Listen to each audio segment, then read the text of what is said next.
Gostaria de desejar a graça e a paz do nosso Salvador Jesus Cristo. Vamos continuar estudando o capítulo 6, os 7 selos do Apocalipse. Vamos orar ao começar este estudo. Pai amado, Pai querido que estás nos céus, louvado, agradecido, exaltado seja o teu nome, ó Deus. O Senhor é nosso Deus, o nosso Criador e o nosso Salvador. Pedimos a orientação do Espírito Santo para entender essas profecias que o Senhor agora tem falado para o teu povo nestes dias. Prepara, Senhor. Prepara a mim, prepara o teu povo e prepara a tua igreja para encontrar com o Senhor. Pedimos em nome por amor de Jesus Cristo. Amém. Capítulo 1 do Apocalipse, verso 1 nos diz: Revelação de Jesus Cristo, que Deus lhe deu para mostrar aos seus servos as coisas que em breve devem acontecer, e que ele, enviando por intermédio do seu anjo, notificou ao seu servo João. As revelações de Jesus Cristo para a igreja vão agora ser reveladas a partir também deste estudo que Deus quer mostrar para a igreja, para que ela então seja aconselhada, advertida a seguir o rumo das profecias e os seus passos. Nós vimos então no último estudo sobre Roma, e Roma vindo a partir da igreja de Laodiceia. Temos os 7 selos do Apocalipse revelados a partir do contexto pós-Laodiceia. E por que isso? Porque é um sentido da cronologia apocalíptica. Nós temos uma informação também relevante no livro da Escola Sabatina de 1989, no segundo trimestre, na lição 7 de maio, nós temos a seguinte referência. Diz o seguinte: os selos de Apocalipse 6, verso 1 a 8.1 estão sendo reestudados constantemente pelos adventistas do sétimo dia. Reconhecemos que esta é uma parte das Escrituras que requer cuidadosa investigação. Precisamos abrir o coração e a mente para o ministério de ensino do Espírito Santo, ao procurarmos a aplicabilidade especial dessa profecia à igreja e ao mundo hoje em dia. Esse é um conselho que a lição da Escola Sabatina de 1989 quer já nos oferecer para podermos então aprender sobre os selos, ter a mente e o coração aberto ao ensino do Espírito Santo. Ao começarmos então a abrir a Bíblia, no capítulo 6 do Apocalipse, temos então o primeiro cavaleiro, um cavaleiro branco. Esse cavaleiro branco e o cavalo branco vem a partir do verso 2. Vamos começar a partir do verso 1, entender. Vi quando o Cordeiro abriu um dos 7 selos, e ouvi um dos 4 seres viventes dizendo, como se fosse voz de trovão: Vem! Vi então, e eis um cavalo branco, e o seu cavaleiro, com um arco. E lhe foi dado uma coroa, e ele saiu vencendo e para vencer. Aqui nós temos agora o contexto do mesmo cavalo, do cavaleiro, descrito no capítulo 19, de Jesus Cristo lá. Temos agora uma semelhança, um cavalo branco, e o seu cavaleiro aqui também. O que isso significa? Isso representa uma autoridade semelhante à de Jesus Cristo. Um representante que se diz, sendo ele mesmo representante de Deus aqui na terra. A profecia diz que ele tem um arco e foi-lhe dado uma coroa. Quando é que foi dada a coroa ao poder romano? Após a igreja de Laodiceia ser aberta. A coroa também é símbolo de vitória, símbolo de reino, de rei, do qual é constituído ele mesmo sendo um rei sobre esse reino. Vamos entender a partir da história.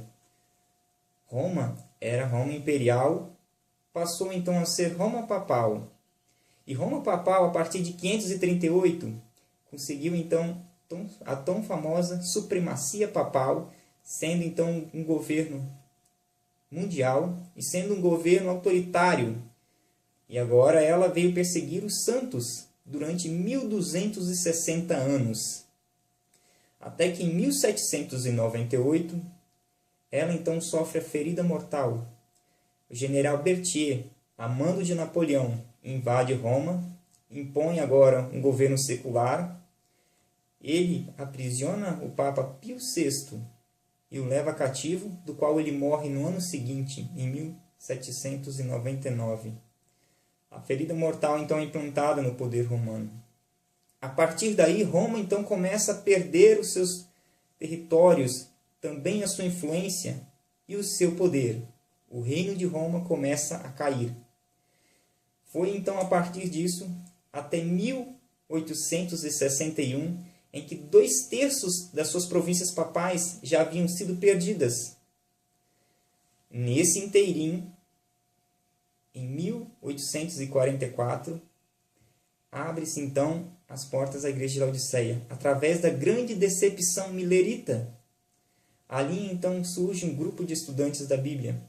E formou-se em 1863 os Adventistas do Sétimo Dia, sendo uma organização oficial. Em 1870, o poder papal perde então todas as suas províncias e seus territórios, ficando apenas com as suas construções, seus palácios. Os papas, os prelados, ficaram confinados a eles. Então, o reino de Roma, agora ele cai. Mas a coroa é dada na profecia. E isso em 1929, com o Tratado de Latrão, assinado entre o cardeal Gaspari e Benito Mussolini, assinam o Tratado de Latrão, devolvendo a Roma 44 hectares de terra, tornando assim Roma de novo um reino, estabelecendo o Papa, o seu rei. É o Estado do Vaticano na profecia. Por isso a profecia se cumpre. E agora o cavalo e o cavaleiro saem vitorioso, pois vejam que ele já recebe a coroa antes de chegar a vencer ao final. Ele já recebe a coroa ao sair ao seu início. Recebe o seu reino, recebe o seu poder. Uma característica também é que é dada a coroa, mas o arco ele já tem. O arco faz guerra. O arco é característico de Roma, de perseguir. O arco, na Idade Média, feria, fazia guerras, lançava suas flechas. Mas na profecia do capítulo 6, verso 2, não é mencionado flecha, e nem tampouco uma aljava que contém as flechas. Tão somente é um arco na profecia. E por quê? Porque ele é um cavalo branco, é um cavaleiro que aparenta paz, aparenta liberdade. Esse período desse cavaleiro não persegue, apenas tem um arco nas mãos. Pois a profecia também nos diz, lá no capítulo 17, que era a besta que era, não é, mas aparecerá. É um poder que agora aparenta paz, aparenta liberdade religiosa. É um poder que se diz representante de Deus aqui na terra, como eu já disse, e representa as mesmas características do poder de Jesus Cristo. É um poder religioso. Então, essa coroa é dada também em forma de rei, em forma de governo, sinal de autoridade e de um estado, um país. Também fala que esse cavaleiro saiu vencendo e para vencer. Sabemos da grande influência e conquista da popularidade papal, da sua expansão, não territorial, mas do seu carisma, da sua influência, do seu poder político também, além do religioso. Mas a profecia nos diz mais. Além de tudo, o que vamos já apresentar a vocês é que o capítulo 6 do Apocalipse representa um resumo do que acontece no restante do livro do Apocalipse, no seu conjunto. No capítulo 13, 14, 17, 18 e, por fim, 19. Então, no capítulo 13, nós temos as respostas e as referências dadas ao capítulo 6. No capítulo 13, nós temos a besta que sai do mar, que é Roma, na profecia descrita aqui como essa besta. No verso 2, diz assim: a besta que vi era semelhante a leopardo, com os pés como de urso e a boca como de leão. E deu-lhe o dragão o seu poder, o seu trono e grande autoridade. Então viu uma de suas cabeças como golpeada de morte, mas essa ferida mortal foi curada. E toda a terra se maravilhou seguindo a besta. Então existe na profecia um processo que é chamado de cura da ferida mortal. quando ela foi dada em 1798, agora há a restauração da ferida mortal a partir de 1929. E ainda nos diz mais a profecia. No verso 7 do capítulo 13 nos diz: foi dado também que pelejasse contra os santos e os vencesse. Os selos, no primeiro cavaleiro, diz que ele saiu vencendo e para vencer. Qual é o objetivo de Roma? É para vencer. Não se cumpre nesse verso totalmente o que ela quis dizer na profecia. Ela saiu vencendo. O seu objetivo é para vencer os santos. Essa é a profecia dada. Roma é descrito no primeiro selo, a restauração do poder papal. E lhes digo que estamos neste primeiro selo, nesse período, hoje. O primeiro selo do Apocalipse. A restauração do poder papal. Um cavaleiro que vem montado num cavalo branco, sinônimo de paz, de liberdade religiosa e também de semelhança ao reino de Cristo. Para tirarmos então a prova dos 9, vamos alinhar esse texto, esse contexto dos selos, com Mateus 24. Entender que também lá é um sermão profético. Mateus 24, a partir do verso 4, nós então temos Jesus falando dos acontecimentos.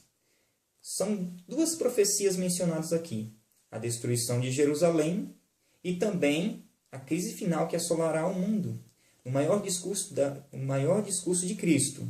Na página 120 e 121, Ellen White fala que o que é descrito aqui é descrito uma sombra do que vai acontecer no final dos tempos. É uma representação das calamidades que assolarão o mundo no final.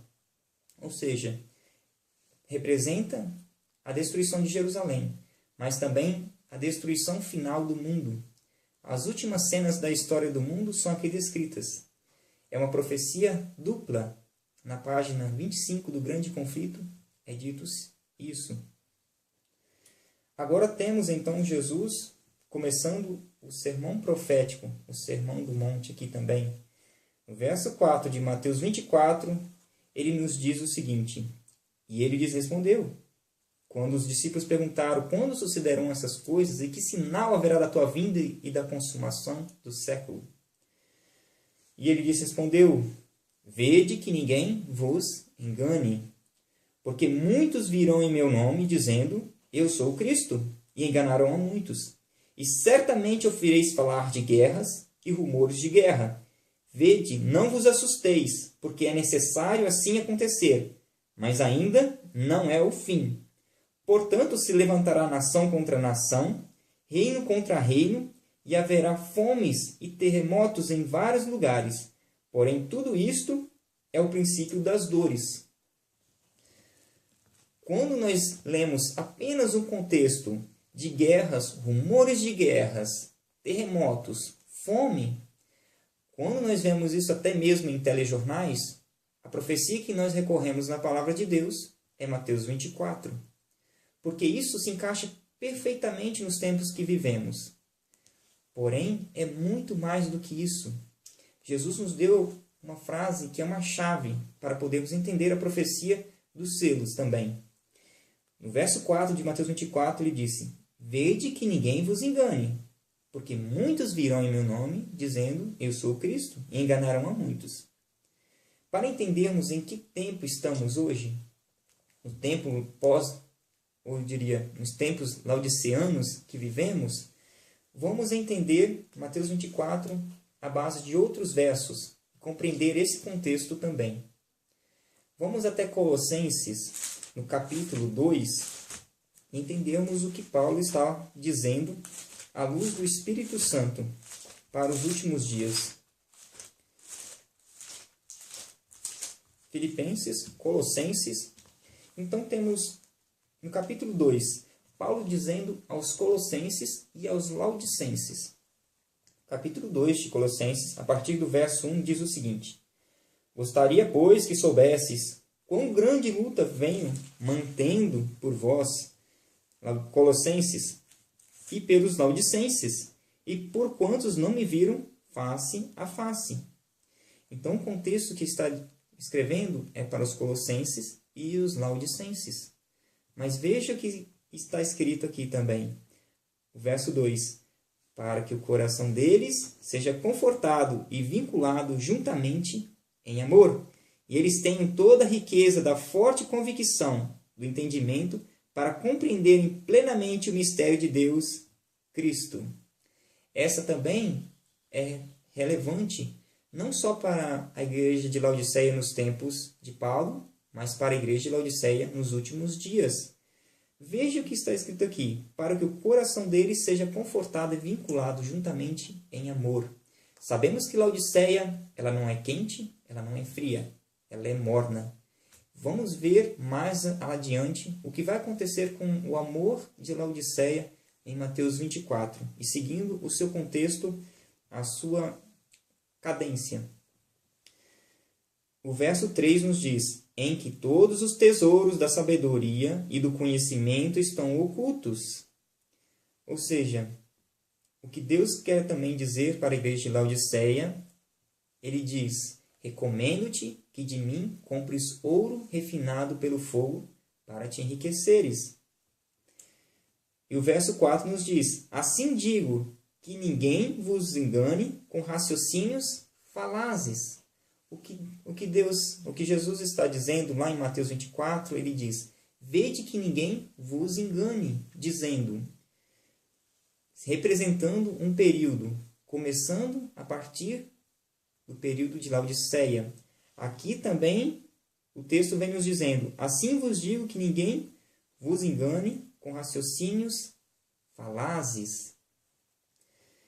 Também isso nos dá a entender o contexto de Laodiceia na profecia. É escrito para Laodiceia. Ou seja, não só para a igreja de Laodiceia, mas para os laodicenses, todos aqueles que se encontram num período chamado Igreja de Laodiceia. Tanto é que esse texto fala tanto para colossenses quanto laodicenses. No verso 8, já vamos para ele, diz assim: cuidado que ninguém vos venha enredar com sua filosofia e vãs sutilezas, conforme a tradição dos homens, conforme os rudimentos do mundo, e não segundo Cristo. Também nos adverte: cuidado para não ser desenganados conforme as tradições dos homens. Qual a instituição que impõe a tradição acima da autoridade das Sagradas Escrituras? É o poder romano. E vamos ver ainda mais, em 2 Tessalonicenses, o que Paulo escreve. No capítulo 2, ali temos uma descrição mais clara do que nós acabamos de ler sobre o poder romano e o período de Laodiceia na profecia. 2 Tessalonicenses, capítulo 2, nos vem falando sobre poder papal. No verso 2, no capítulo 2 de 2 Tessalonicenses, diz: ninguém, de nenhum modo, vos engane. Parece a mesma referência que Jesus faz, não é? E diz assim: porque isto não acontecerá sem que primeiro venha a apostasia, e seja revelado o homem da iniquidade, o filho da perdição, o qual se opõe e se levanta tudo contra si, tudo que se chama Deus ou é objeto de culto, a ponto de ostentar-se no santuário de Deus, ostentando-se como se fosse o próprio Deus. Ellen White, ela nos diz no livro do Grande Conflito, se não me engano, na página 49, falando em relação a esse texto, que é o próprio poder papal. O poder papal na profecia. Então temos, do contexto de Mateus 24, o poder que vem e o contexto falando sobre a partir do período de 1929 em diante. Pois a partir desse período tivemos grandes guerras mundiais, tivemos grandes terremotos, fomos de epidemias como nenhum outro tempo descrito. Mas o que acontece? O que acredito na profecia de Mateus 24 é que a profecia ela se renova. Ou seja, ela sendo uma profecia dupla, Ellen White nos escreve vários eventos de Mateus 24, como a destruição de Jerusalém, o período de 1260 anos do poder papal, que diz que se não fosse abreviado o tempo, ninguém se salvaria, das duas testemunhas mortas, como referência, Mateus 24, 28, e também fala do escurecimento do sol e da lua e das estrelas, em Mateus 24, 29. Então se encerra um ciclo. A partir daí, a profecia volta a Mateus 24, verso 4. E temos agora, então, os últimos dias da história. Tanto é que Cristo fala em Mateus 24, verso 34, que essa geração não passará sem que todas essas coisas aconteçam. Ou seja, aquele que estiver vivo, ainda que seja no primeiro selo, ou vendo o poder papal, a partir do verso 4 em diante, até o princípio das dores, quem estiver no princípio das dores, vai ver Jesus voltar. Então, esse é o contexto do primeiro selo de Apocalipse, capítulo 6, verso 1 e verso 2. É o poder papal, um poder que, além do mais, no verso 4, nos diz: vede que ninguém vos engane. Cristo adverte: cuidado para não serem enganados. Ou seja, há um período relevante aqui dizendo: existe liberdade para vocês escolherem. Vede que ninguém vos engane. Liberdade religiosa que esse poder concede, pois ela é uma besta adormecida e vai se levantar. Mas vede que vocês não sejam enganados. Vocês podem escolher hoje. É um período que vocês têm liberdade. Vocês têm paz. Mas não será assim. Tudo isso é o princípio das dores, apesar de todos esses eventos, porque são esses eventos que causam o princípio das dores. Mas não é o pequeno tempo de angústia a passar o povo de Deus. Mas vamos ver a partir do próximo selo que as coisas vão mudar. E vamos então aguardar o próximo estudo. E que Deus nos abençoe. E vamos continuar na sequência do estudo do Apocalipse 6 e em sequência com Mateus 24. Deus nos abençoe. Até a próxima. Jesus nos abençoe. Amém.